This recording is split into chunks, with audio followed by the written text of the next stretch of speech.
Okay. Do you see do you see the slide? Yeah. SAXS molecular ruler. Oh, that's yeah. the iodine on the PEG molecule. Cool. Yeah, 2020. And so they had iodine on this weird looking PEG molecule. I see the scheduling profiles. Yeah, I can see it. Yeah, this is it's amazing, right? So then this is no iodine, singly labeled, doubly labeled. This is your interference curve, and then this is the the P-val function. Yeah, distance distribution function between the two. That is ridiculously tiny. But detecting basically two atoms using SAXS. So what's the axis? What's the axis on the?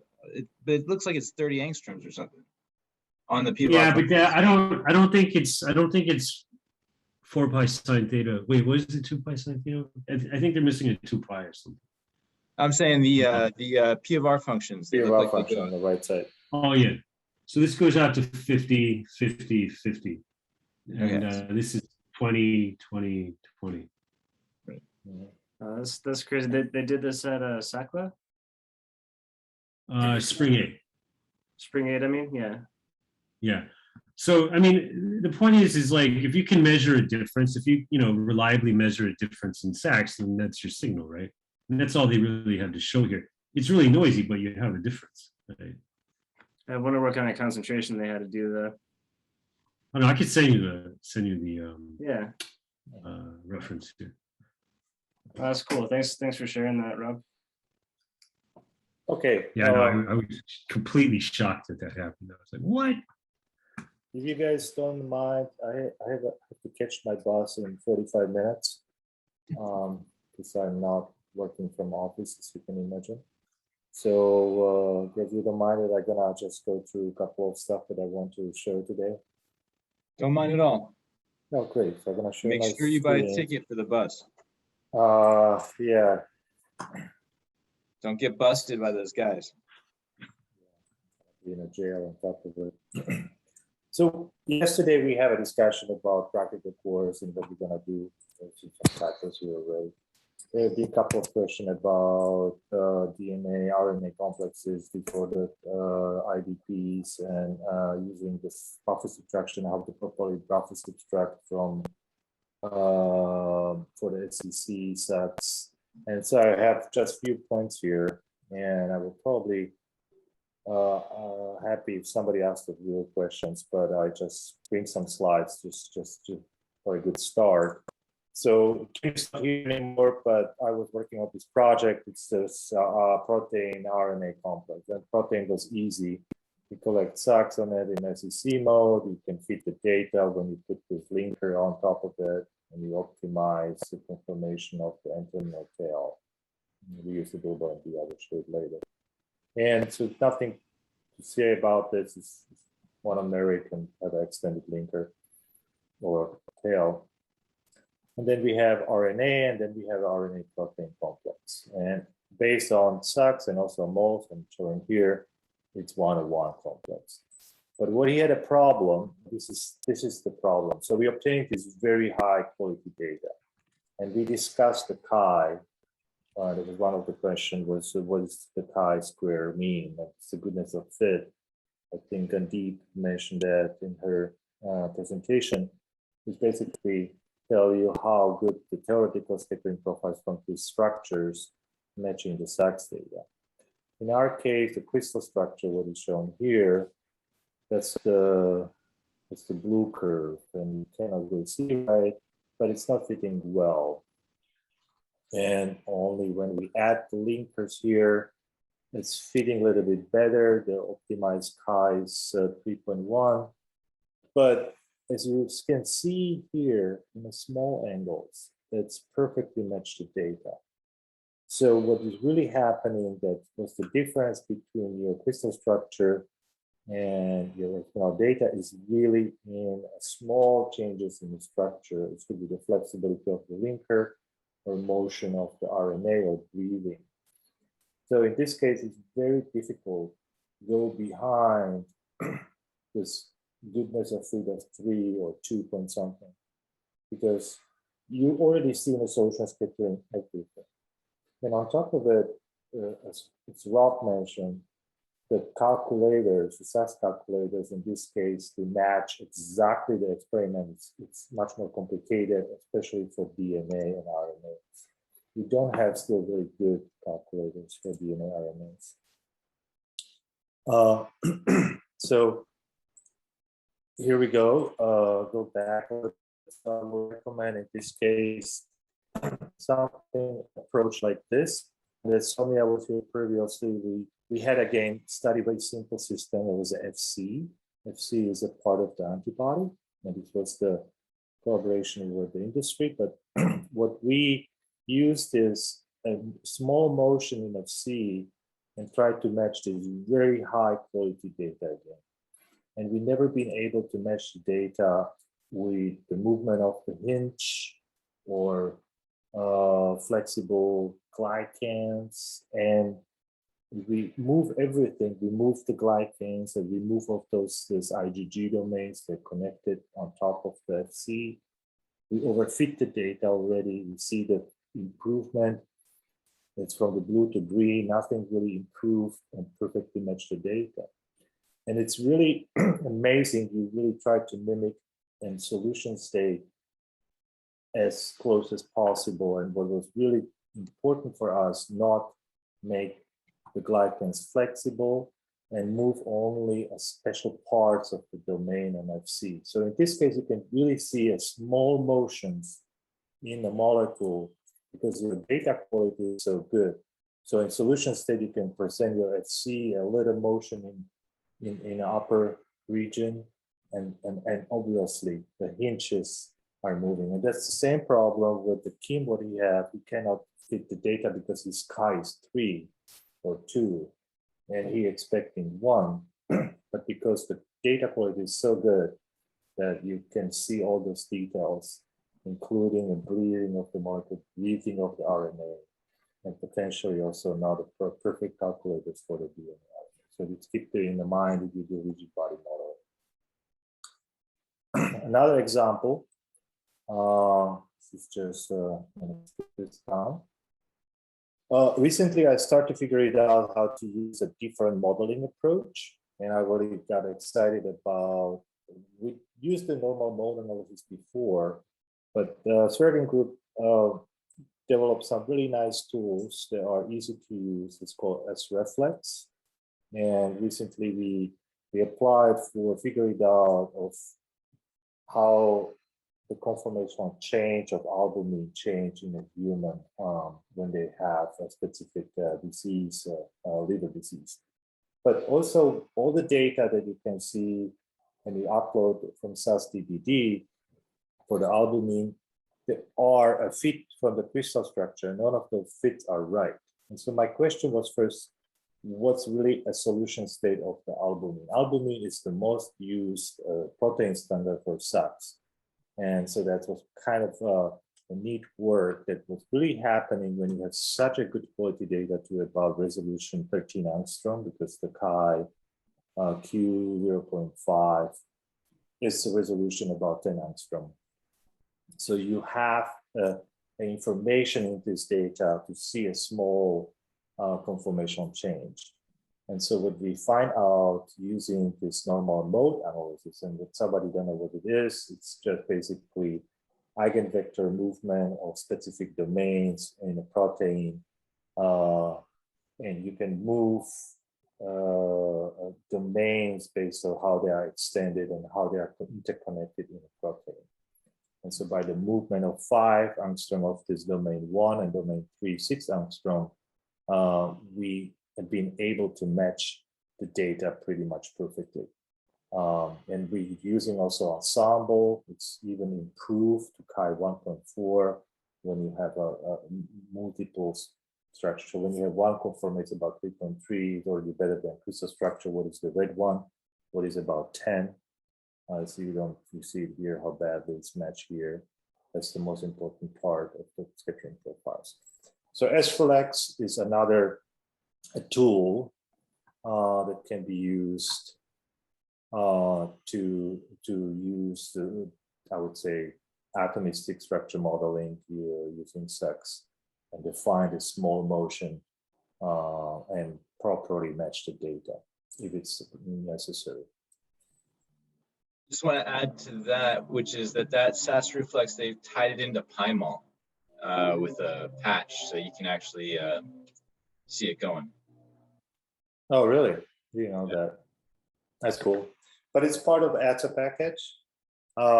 What we are doing here in Berkeley, it's more or less BilboMD and multifault. There have been a couple of questions. How are we dealing with the IDPs? IDPs is a hot topic, and none of the really structural technique can really solve the structure of IDPs, of course, because they're disordered. How they are disordered, how they change the order, it's an important question in solution. So we're doing it as well. I bring this example and I'm going starting with XSCC1. I mentioned it in my first day, but what I will go now, let's go to the real data and how that looks like.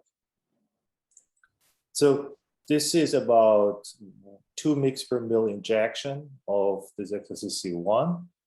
As you can see, we take the data in the scatter, and you kind of see the scatter, the SAXS profile here, and then you need to select the buffer. And so you have options: select the buffer here. You can clear the buffer, select the buffer here. And so, as you can see, the baseline is not perfect because the concentration is so low. And so, to get the right scattering profile for such a low concentration, you really need to figure it out what buffer region you're going to take. And it's not an easy task. And also what you see here, the baseline at the beginning of the peak, it's a little bit lower than behind the peak. And we call it capillary falling. As X-rays hitting the same spot at the capillary, at the sample cell, it's the aggregations are accumulating at the mica, at the window, and that's producing a little bit of background. And so you can see that this, after the peak, the protein goes through, you have larger background, a higher background. And so you may try first this, you select the buffer as close to the peak 1 and peak 2, and you set the buffer, and you just merge the data. You should update first, sorry. And shouldn't be able to merge the data. Okay. And so this is your, I already did it before. And so you can do similar stuff and select the buffer here after. You can, oops, my scatter just collapsed. But imagine that if you're selecting the buffer here, you do the same exercise. And what you're going to see here, you have 2 curves for buffer before and after. And when you look at those curves, they are almost identical, but what they really are different is a little bit in a small Q. And this is very important to know which one you want to take. I'm going to show you the whole curve. Obviously, there will be some, especially for such an extremely disordered, long, extended molecule, it is very important. And so none of them are right, because this is going up and this is going down. So one of the help, and Rob mentioned it, is look at the Gini plot and do some Gini analysis. And this is our more practical way to look at this. But what you're going to see here, you somehow, this Gini plot is okay, it's linear, but just some few points at the beginning are not right. You're okay to cut those. And that's please for everybody, as we mentioned before, we try to give you as much data as possible, but sometimes for such a low concentration, as I'm showing here, they may have some artifact at the beginning of the curve and as well as at the end of the curve. So I will cut it something like 0.6 points, gonna be cut. If you want to be really precise, the scatter have this kind of tool here, it's called Gini peak analysis. So you can already immediately see here those 2 points are off. And you can also just move a little bit even go farther. So you're sure that your protein is fine, it's the aggregation free, it's just this artifact at the beginning. And those kind of detail, some users forget because they don't know, but those are really stuff that even the auto RGs in ATSA package are not allowed or not able to really distinguish. Another sample, when you look at those samples here, that is a buffer after the peak. If you saw those points are not right, you okay to cut those, and then you have a nice region to even 1.6. So such an unfolded protein is perfect.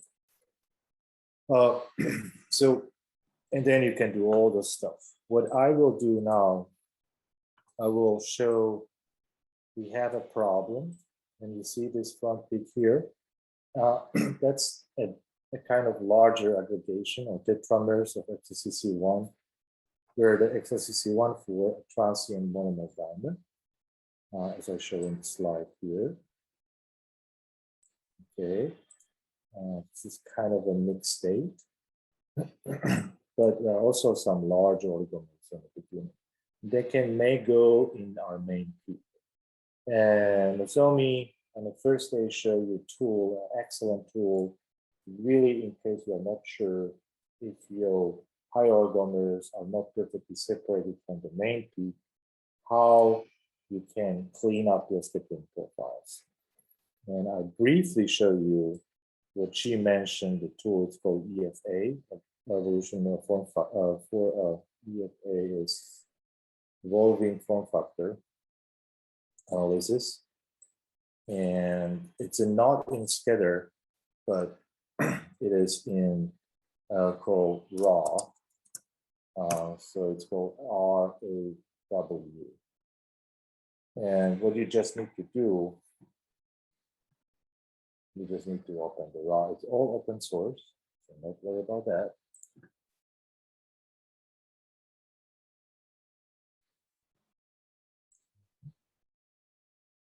Okay, so we are here. I already did simple preparation of this subtracted curve because I like to subtract the curves in a scatter before I go to the raw. Everybody do something else, but it's just the case. You can select the region where you want to subtract the curves. I want to subtract every single curve from this first peak and second peak. And you just call it frames. And you not unclick this averaging, because when you hit average, you will subtract an average and give you just one single curve. So when you unclick this, you have to subtract. The scatter will produce and multiple data sets that you can see here. And those data can be uploaded in raw. And so I did it already. Here are the names.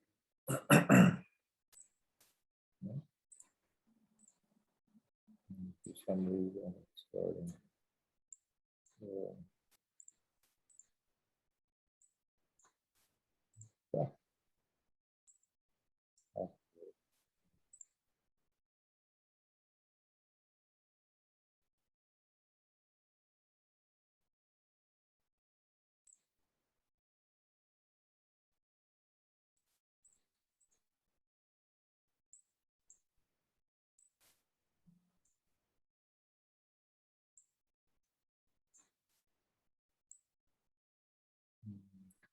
Listening to me. Oh, here we go.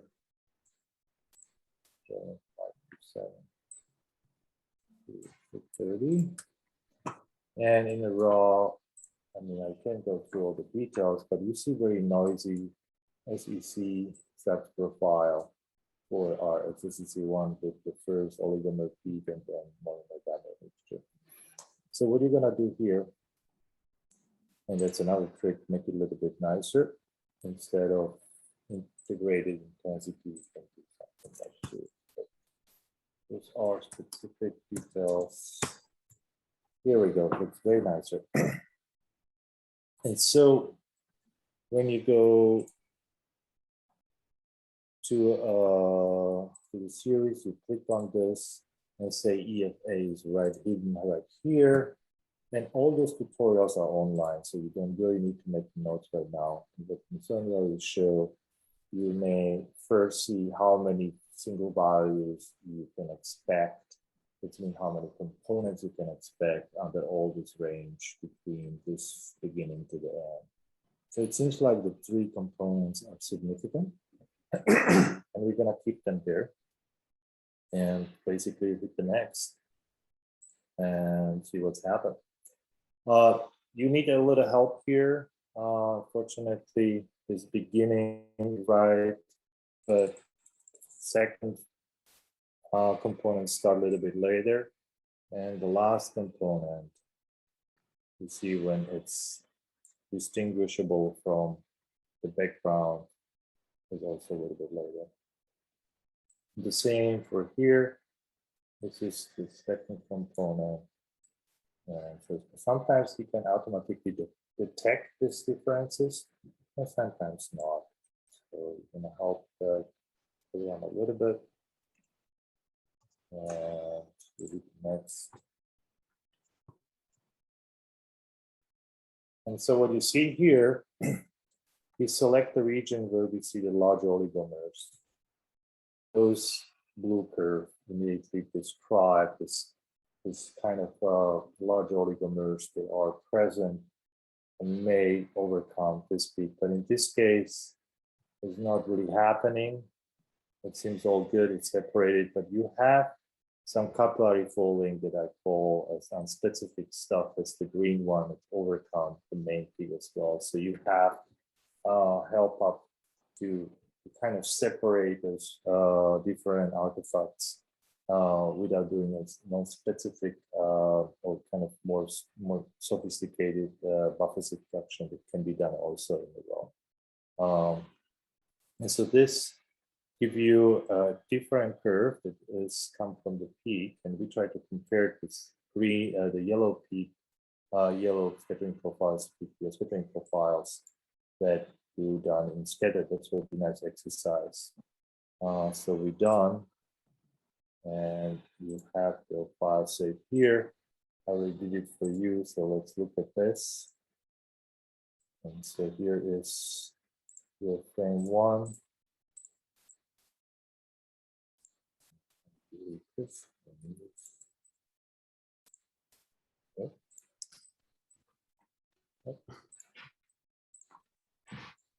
Nice one over there, please.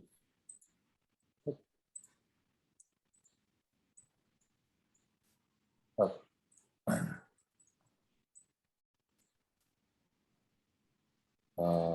It was this. When you look at the data Michal, set, you also have an SVD button on scatter. yeah, you have In case you just want to kind of check how many components you have. Yeah. I just want to go briefly through this to show what people may consider to do if they want to be experts. It's kind of like now pretty late to talk about exactly what we're going to do. I just want to show the final data, that how different they could be if you do the simple subtraction versus kind of sophisticated EFA data analysis. But you see the details are very minimal. So now you have the blue one, that's the subtraction when using buffer for SAXS after the peak. The red one is before the peak. And why it's going up? Because we have the capillary folding, and the cyan color is your scattering profile from the EFA. So they are extremely identical in the entire region till here. The only difference are just a little small changes. So you improve your linear plot, as you can look at the linear plot now. And instead of cutting those points from the beginning, you may try to improve them. That's only the difference. But in generally, nothing really changed. But when you look at on the RG values, they are a little bit different. 60 versus 64, but this is extremely complicated case when we have unfolded protein that is extremely extended.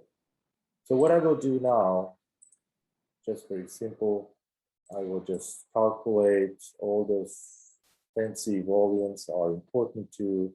You can just hit normalized gravity plot, obviously.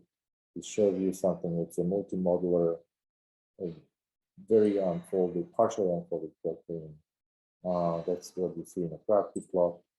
And obviously you can confirm that with the PRL function as well.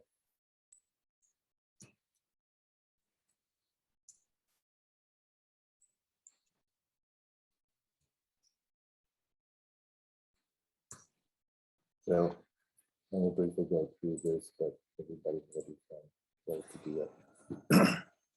And that for some users, it's good enough. And for somebody who want to go a little bit farther, they'll be questioning how will I model this kind of structures? And we saw a kind of presentation about unfolded, dynamic and very extended structure as a beat model.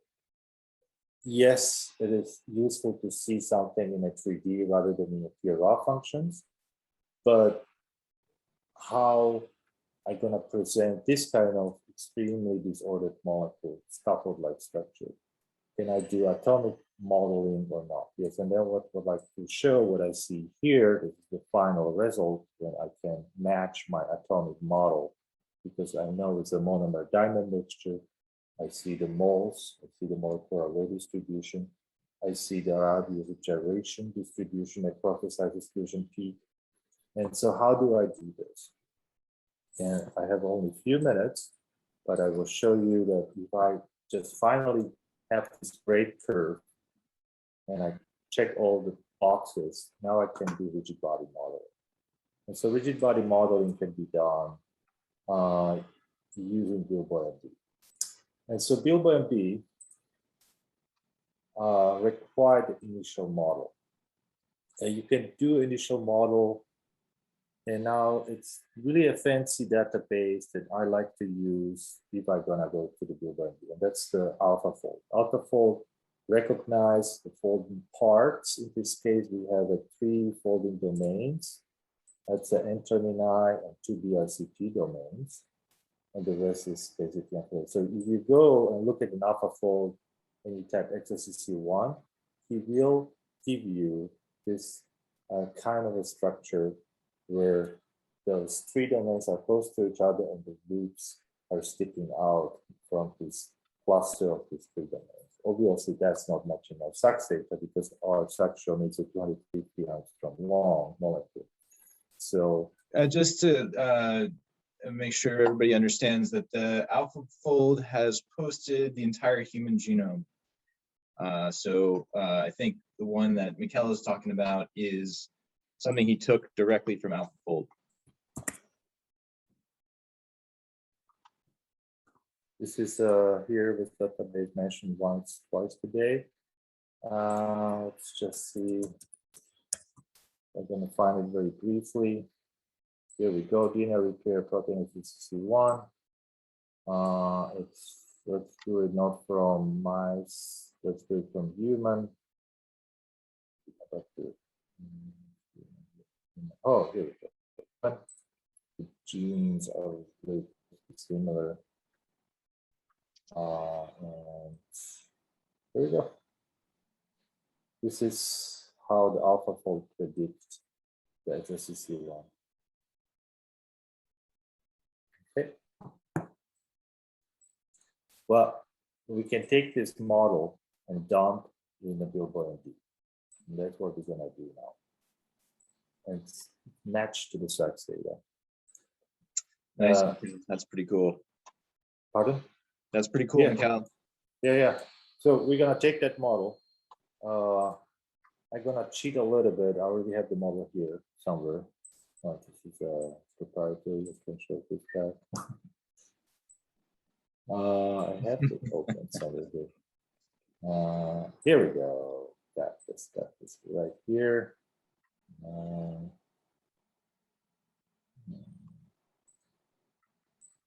Now this is what happens when you have 100 projects going on at the same time, but I have it for sure here.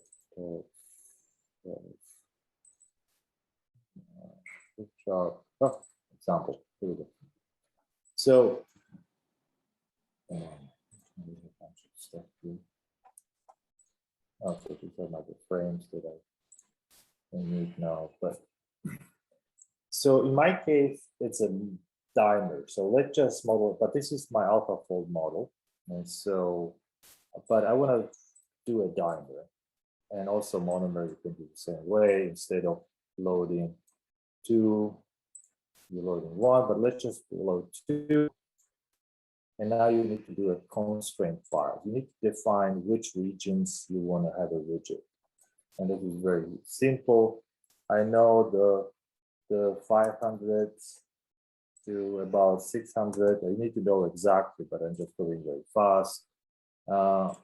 And the chain 2 for 663, sorry, this, and 500 to 633.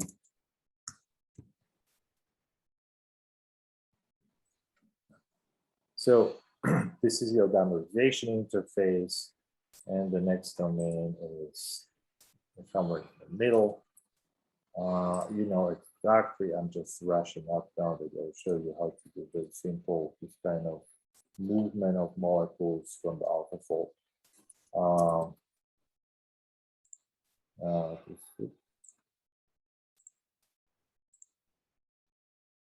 Oh, sorry. You see, it tell you also that I did some mistake. So the domain is not 400, so it's right here. Okay. And next domain is in chain 2.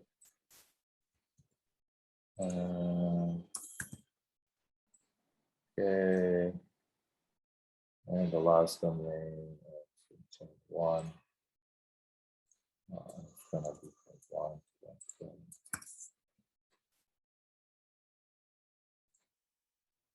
And that's it. And last one. So that's how you do the const file. And now you see this is a dimerization when 2 BRCTs are together, then you have the BRCTs 2 and 2, and then you have the N-terminal domain here. And so that's your const file. And all what you need add is experimental file that's coming right here. Sorry, I'm gonna use my experimental file that I just made in a raw, this guy. Yeah, this is one, I think, not this one. Right here. And this question, how many conformers you want to make? The short run is 200, so the very long runs is 800. For the beginning, when you start something very simple, you just get 2 or 400 conformers, just see if it's really functioning. And so the RG mean, it's mean how much compact structure you want to generate. And so I want to generate a very compact structure, and my experimental RG, you remember, is about 60, but I want to compact the structure too. And let's say when the experimental RG is about 60, let's do the maximum RG 90. And you put your email here, and you hit go. Oh.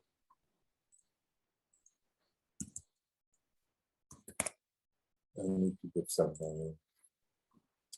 Anyway, so after submitting this, the program do lots of stuff for you. You will do this movement of domains, produce a bunch of PDBs that fit into your data, and calculate multi-state. And in the multi-state, you will receive an email for each multi-state, for the single state, for 2 states, for 3 state, 4 state, you will see the chi-square, as it say again, the goodness of fit, how it's improved. So what you basically got that a bunch of data and a bunch of PDBs.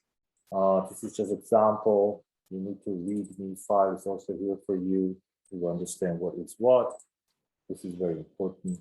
And then you have also some kind of ensemble file, like this is one state. You can look at that.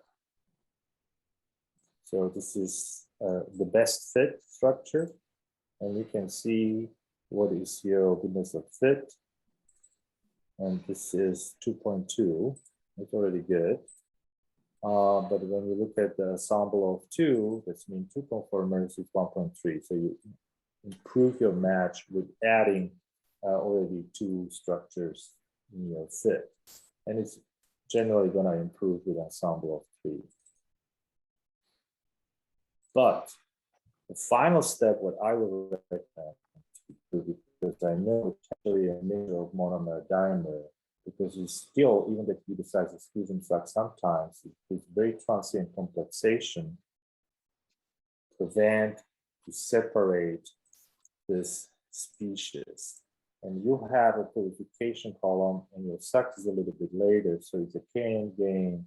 The momentum, so this thermodynamic equilibrium is happening across your measurements.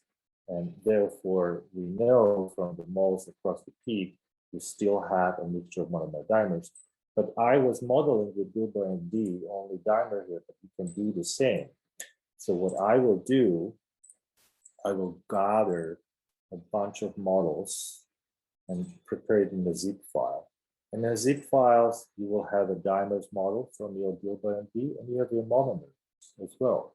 And the final fit, what I did was basically, you put it, your zip file in the multi-fox, in a fox, when each model is fitting the data. And you see when you select one single model, it's not fitting right. But when you hit the multi-fox, that's the button right here, you will select a mixture of monomer dimers with different extensions. And that's how I will probably deal with very complicated system A, using size exclusion.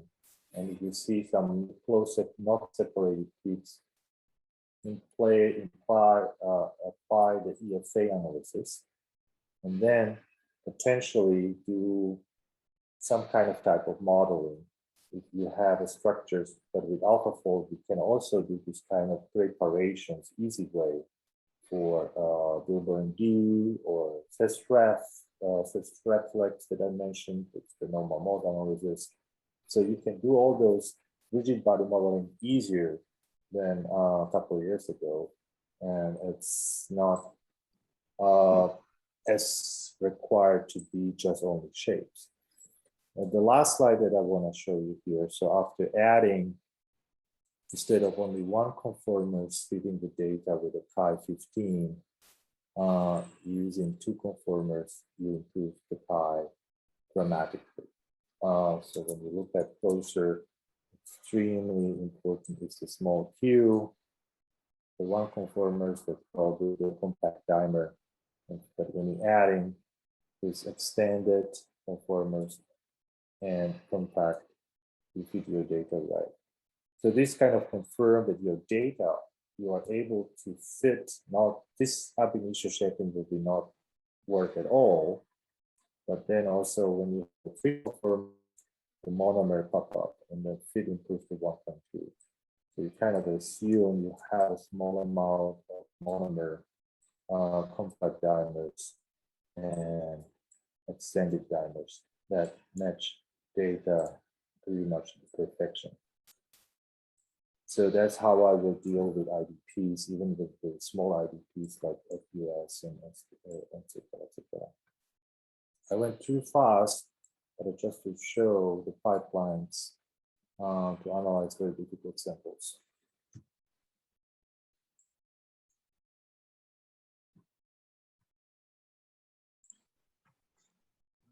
So that's cool. And again, this was recorded. So hopefully we'll post it up and we can go through those steps. And also there are on our YouTube channel, I think Greg, we mentioned it a couple of times when we're doing it over and over. So there are some instructions. Any instructions for BilboMD are published in the methods, molecular methods chapter group. But yeah, I just try to give you a feeling what is possible these days, including take this model straight from here and feeding the data that you have. Sure. Surely there are some questions there from our group there on how, or issues or things that they would like to see improved about BilboMD. Hostile Yes. questions, as John would put it. No hostile questions. Amazing. So I guess Alright, the question I have is Awesome. how do you select your rigid regions? Do you just base it on globular domains in Yeah. the structure? Do you try several things? What do you do? Perfect questions. I mean, these days, what I will do, I look at this and see everything what is red. The low probability prediction from AlphaFold is an amazing tool. If you know your structure, you look at your B factors and you're expecting something. What I show in my previous slide, there was this slide. We're expecting the flexibility already from here, from the MD simulation. There is still some information out there that you're kind of predicting that is your weak point of the structure. What I would like to show with this slide, that if you have really good data, you put more movement, you not improve the fit. So if we're moving everything, sugars, domains, inches, your fit is worse than fitting only a small motions. So that's impressive that for very good data, you can not overfit the data. It's really specific conformations flexibility with that.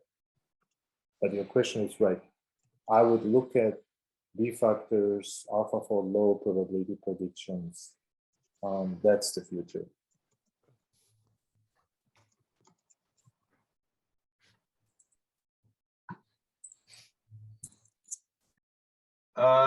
Someone was asking, it was deep, he was asking about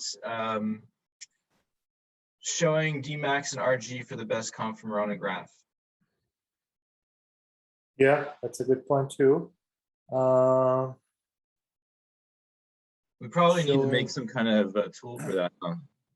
Yeah, so the BilboMD have output with all the Dmax and RGs, and you can go and look at where is your selected ensemble, like you have 3 or 4 or 2, and you can show that exactly they are very separated. That's a good point, just visually quantify flexibility that your selected conformers have a very diverse RG. That could be good enough. I don't have the slides here, but Sonia was doing this fancy movement here. I don't want to go now in details, but for very flexible, I have normally in the images, I have the RG values below the percentage values. That's a good point, like you say RG something, blah, blah, blah, blah. So that's a good point to show you really have these differences in the RGs in the selected conformers if you have a very large flexibility. Yeah. Another question from Cody. Cody, you want to do it yourself? I can read it for you if you like. I can read it now. I will take my protein and read it. Unfolded state, what setting? Okay, my model contains 3 and 4. Oh, that's a usual beginning. Usual beginning beginner issues. Your naming in BilboMD need to be from 1 to something. That's may potentially be a problem. It's already running now. Your const file that I select the regions. You probably didn't follow because I was very fast, but you want to be sure let's say that your selection is proper. But in case you have any kind of trouble over and over, just send me your PDB and your idea of what you want to do, and I can send you the cons file. I know there's publication, we published the protocol how to do this cons file, but I was hoping with this small cartoon that you saw these beads running, it's going to be easier, but it still could be a tricky sometimes. Yeah, I can help out with that.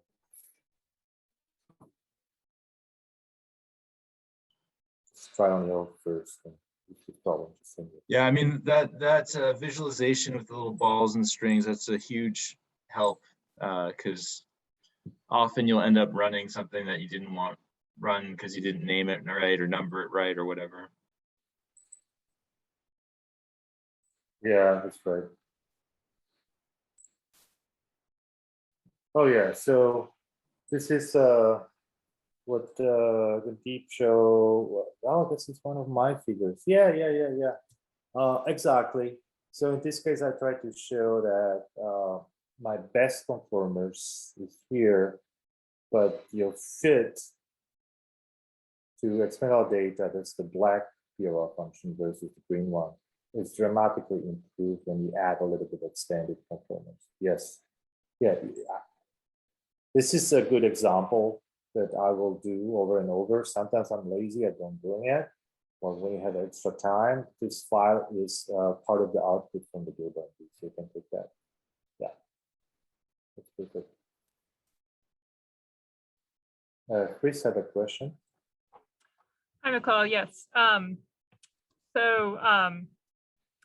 One issue I have had using BilboMD is when I set up my starting model, if within the PDB, I have two quote unquote rigid domains close to each other, I've noticed that in the, I guess the output results, that they're a little sticky, that they tend to stay close to each other, even with the minimal ensemble search. So I'll get a mix of things that are super extended to kind of compensate for the domains kind of being close together. And so I don't know if that's a consequence of, I assume you're using implicit solvent in the force field. But is there any way to fix that, or is there any prep? As I correctly understand it, you have very extremely extended molecules in your calculation, in your output. Right. So what I have is, so I have two proteins.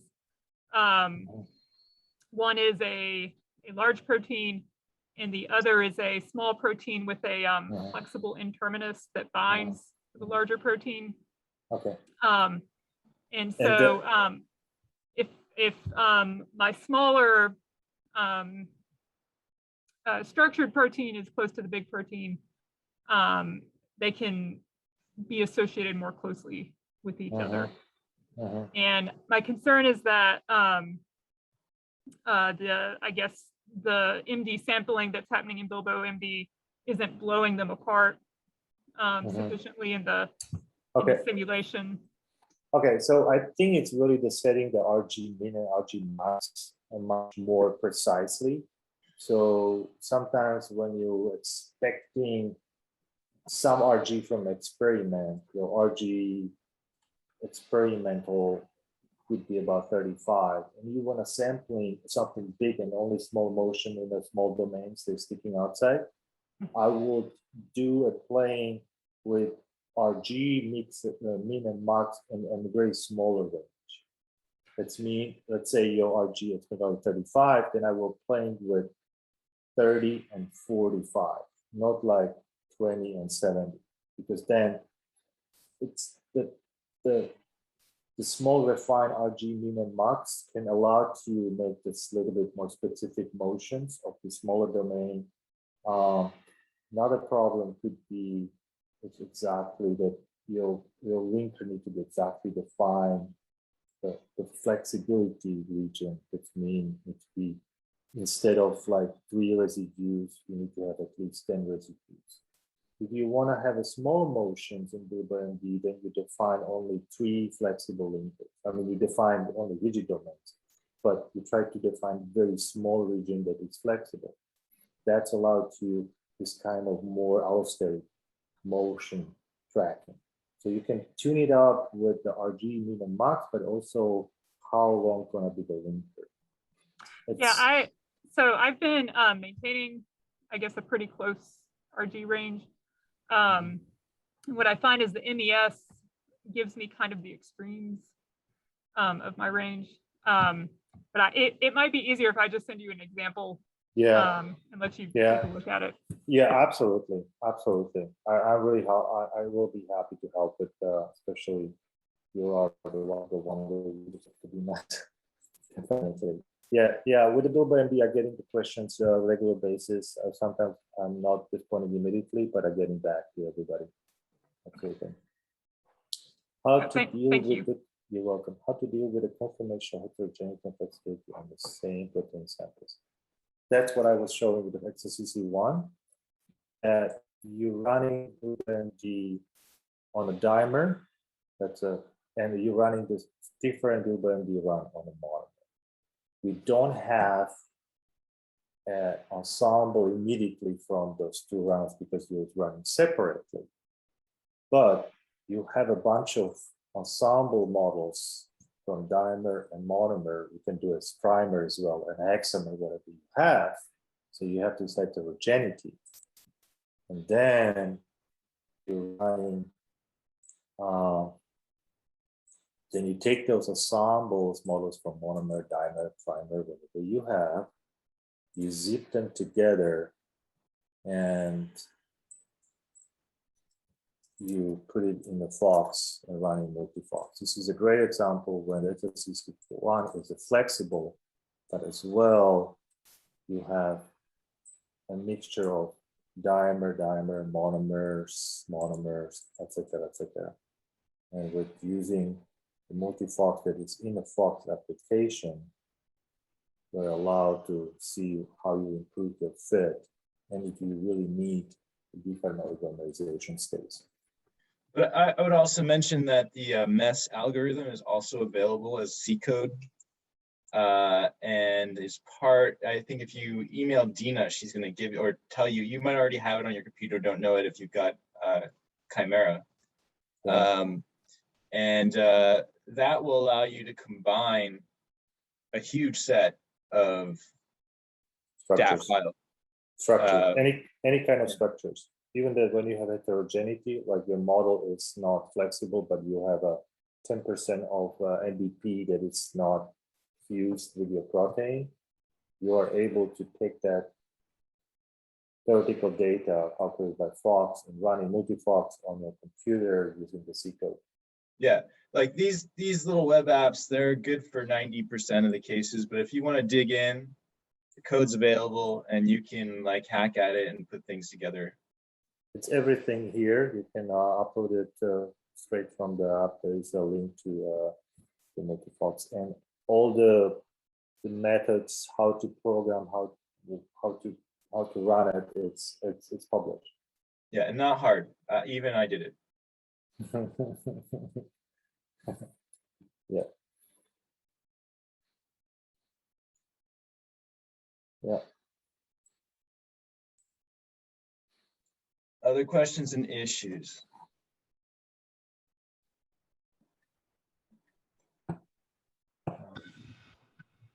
Hello. Hey, how's it going? Good. My question was about my data and kind of more at the beginning stages. Like, how do I know which data sets to use? And do I have to merge any of them? And Okay.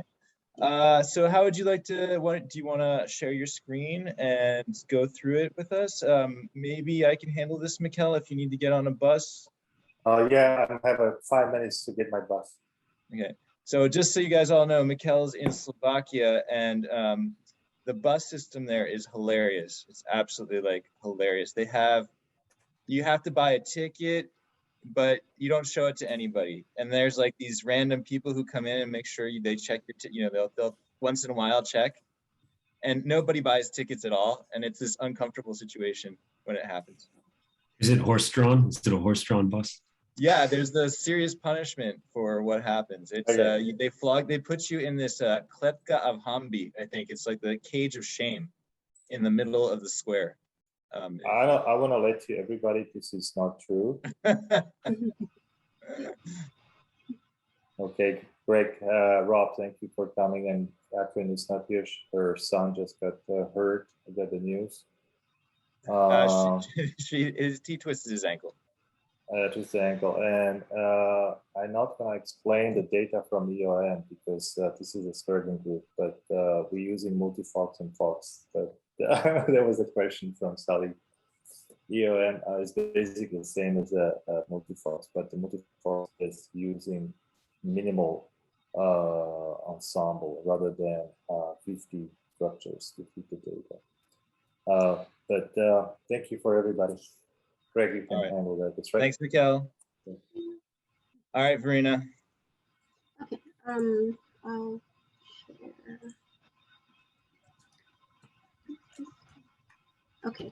Can everyone see this? Not yet. Oh, oops. Okay. Yeah, I think I'm sharing now. Yep. Okay, so we had a few different data sets. I sent various concentrations of my protein, and this is for a SAXS.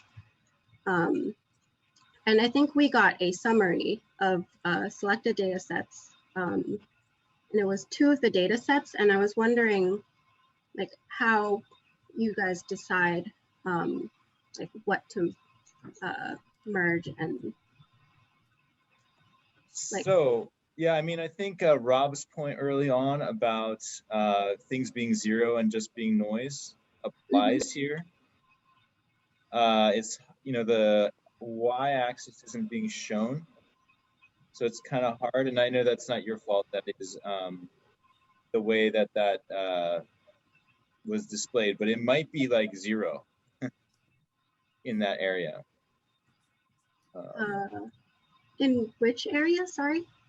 In the Q region beyond 0.15. From 0.15 to 0.45, all of that data may be 0. Okay.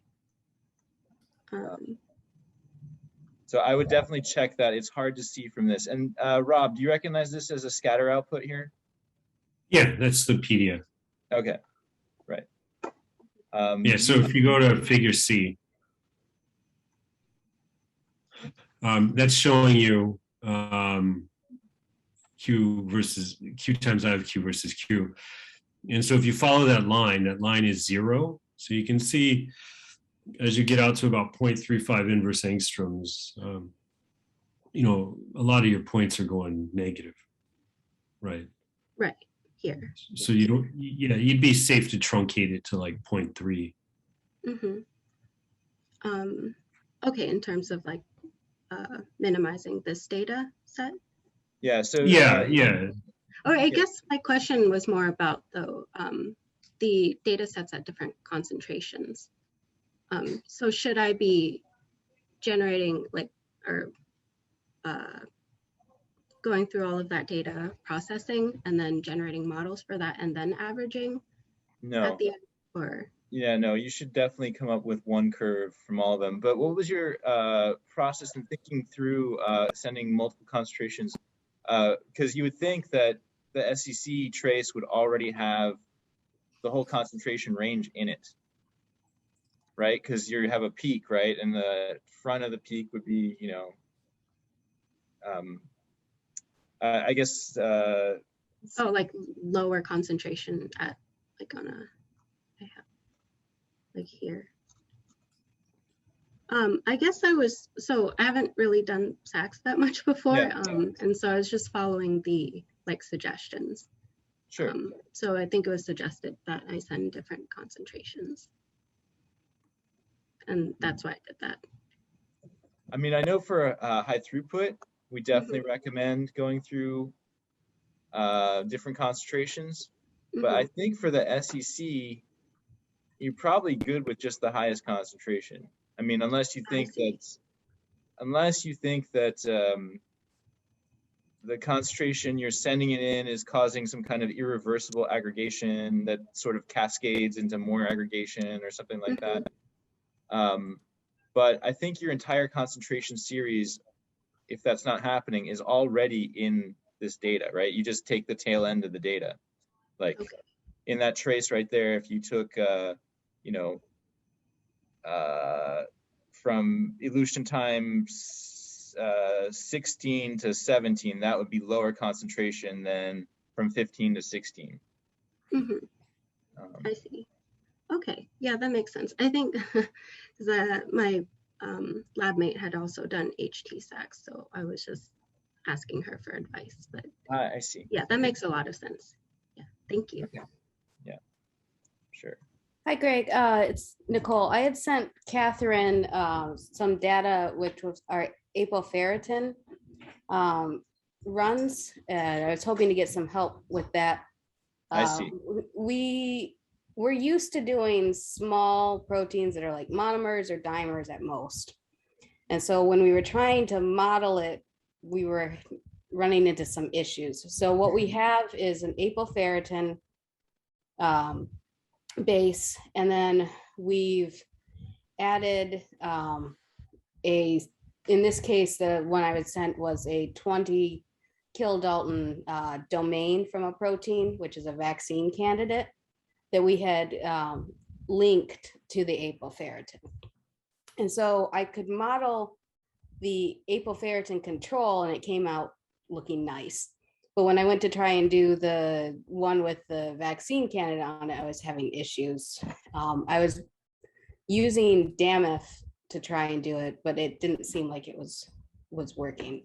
So let's start out and acknowledge that apoferritin is a very odd molecule. Yeah. Right. And all of Dmitry Svergin's software is designed with the assumption that the particle is going to be homogeneously electron density. And apoferritin is just the opposite. It's basically a hollow shell. Yeah.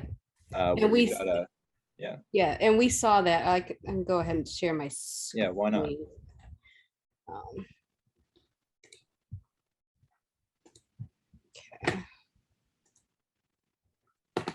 Okay, so here's sort of the output we got from Damith. So this was the apoferritin. You can kind of see that hollowness in it, and it looked nice, yeah. But then when I went to do one of our vaccine candidates on apoferritin, if you look in one direction, it looks okay. But then you get that it doesn't really, you sort of get like this disc type thing. Yeah.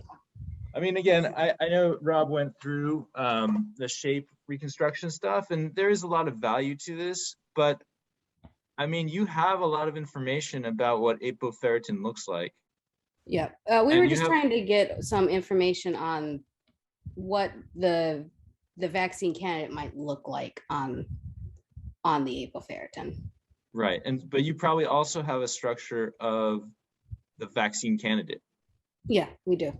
Okay, so basically you're going to be putting together two things, right? You have atomic models for each component here. Yeah. That is the approach I would take. I mean, the shapes, I think the problem with the shapes is they're really designed for homogeneity. And this is like not homogeneous. That's my opinion. Rob, do you have a different opinion? I mean, it's looking like it's not working. Yeah, I mean, you're gonna get artifacts. You're trying to force an answer out of something that isn't really designed for it. I think the least biased approach could be the DENS program because it has so few assumptions. But there you're just going to get back a blob, but you might see more density on the outside than the inside, that kind of thing. So we had done some negative stain on this as well, and we had seen where we kind of saw some sort of knobs in certain places. And we were just trying to see if we could have another way to sort of confirm it or see if we could get any more data off of it. Because we had ones that had different sized linkers between them. This was the shortest linker, and that seemed to have a little more structure to it in negative stain. And so we were just trying to see if we could get any more data. So the way I would do this, Nicole, to be honest, is I think you got the data. It's nice to have a visual representation like you're trying to do with these shapes, but I would take the harder core, more unbiased approach, which is to come up with a table, RG, Dmax, surface to volume ratio, those kinds of things, and say that's consistent with this thing being this way. So that would be your SAXS results. It would be numbers instead of a nice picture, because I think the pictures you're going to generate are going to be created for programs that are designed for, homogeneous blobs, and that's not what you're working with. Yeah. And then the second I would do, and if you want to get, and that's great, that's like check that box off in solution, we got that stuff. But if you want to get a little more sophisticated, I'd then go to atomistic modeling, and I'd start with my known apoferritin structure, and I'd start adding things to the surface and calculating with Fox, does it fit better or not? So what are you adding to the surface? I have to be a little careful with what I say. Yeah. Is it a peptide or is it? It's a full domain. It's a full folded domain. Okay. We work on malaria. So they're malaria proteins. This is one protein from a very large, or one domain from a very large multi-domain protein that has been shown to have protective responses when you immunize with it.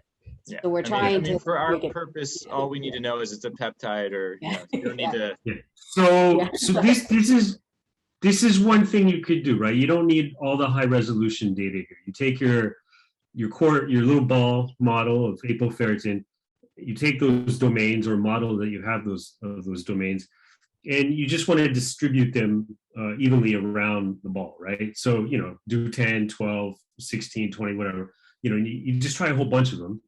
And then you fit that back to the data to see, which distribution is most likely the one fitting the model, right? And so you'll either get it or you won't, right? If you don't get it, then that's telling you something is completely different about what you think is happening, right? Yeah. So if you stick one on it, does that fit really well, or does it take two? Okay. Start building it out. You don't even need to put the linker in. At super low resolution, you just take your apoferritin, move it close, output those coordinates, fit it to Fox, right? Okay. And then put 2, right? And then 3, 4, right? And just keep outputting it to Pymo. Or you can write a script that'll do the distribution for you using, some kind of what do you call that? Fibonacci sequence. Yeah. And then finally, the other thing that you could try doing, there are other programs, and it would be to treat this sort of like a particular kind of shape. So, there's a program called SASView, SASVIEW, and it's got a formula for a hollow sphere with a certain thickness of wall. All right. And that's likely to fit your ferritin pretty decently, just like that. And then you could add in another layer on top of that, right? That's like a slightly different density. And you can see if it fits it also. So that would be just kind of treating it like a core shell model of spheres. And again, that would just be convincing your reviewers that in fact, you've just increased the size of your system. Again, that's just basic small angle scattering, and that's what people used to do back in the day. Yeah, we just published a paper on that protein where we put it under really high pressure, dissociated it, mixed something with it, and then relaxed the pressure, and then it captured the stuff inside. Yeah, we just did form factor fitting, the core shell model stuff. Okay. But I think it would be really fun for you to do the atomic modeling, because you've got a lot of stuff. You've got models of ferritin and your, peptide. You're gonna nail it. Yeah. Okay. Great, thank you. Yep.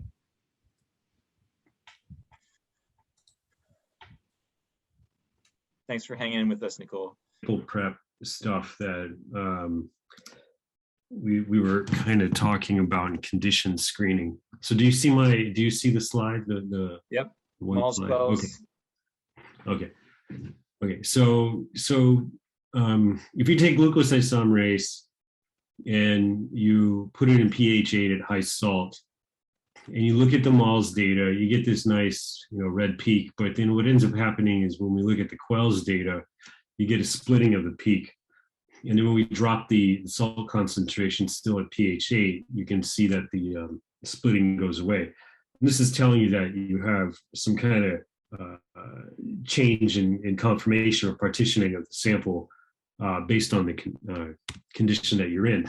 And if you and so what happened was when I was in Berkeley, we had this Warner exonuclease domain, which was a 39 kilodalton protein. And when they gave it to me, it crystallized, they had the structure, but the real question is, what is the solution state? And they gave it to me, and it was in this black trace right here. So this is a bad sample. The hypothesis was it was a trimer, and this wasn't sufficient for SAXS. And so they said we could concentrate it. And then when we concentrated it, it all goes into the void here. So this is the 280. So you can see most of it shifts into the void. And then they said, well, if you put it in high salt, that helps. So we did it in high salt, and you still get this really this massive distribution of the protein across the size exclusion trace. So what we ended up doing was we noticed that when we were concentrating it, it took a long time to concentrate. So we reasoned that if we could find an additive that would stabilize it, then it would concentrate much faster. And so this is where we looked at phosphate, sucrose, urea, glycerol, TMAO, and isopropanol, and we simply used these spin concentrators, measured the amount of material that flowed through every 5 minutes as we were concentrating it, and we found that phosphate and sucrose worked the best. And once then we decided to put the protein in phosphate and sucrose. Now, when we concentrated it 10 times, the signal goes up 10 times, and it doesn't go into the void volume as an aggregate. And we could concentrate it 20 times, and we could show conclusively now that the protein was a dimer and not that other aggregated mess. And I think it's really important here, like when you're dealing with protein nucleic acid complexes, if you're trying to look at the protein in the absence of the RNA or the DNA, it's not going to be very stable. So maybe adding like the counter ion, the phosphate, would be very helpful to the protein. And this was another example where we looked at the RNA binding domain from telomerase. It had the same problem. It crystallized in the condition, that's fine. But then when we looked at it by solution state SAXS, it was a terrible sample. And again, what we did is we switched it to phosphate with sucrose, and we were able to get a really nice sample for SAXS. And this was the reconstruction that we ended up getting comparing the crystal structure to the ab initio model. It's like a perfect match. So the way that you could screen this though is in the lab. I was just looking at the UV trace, right? If you have access to, and you can do this at a small scale, but you could do analytical scale size exclusion chromatography, or you send those guys 7 different buffers to screen for you by SAXS if you could afford the sample. I don't know if they would like that, but that's an option kind of thing.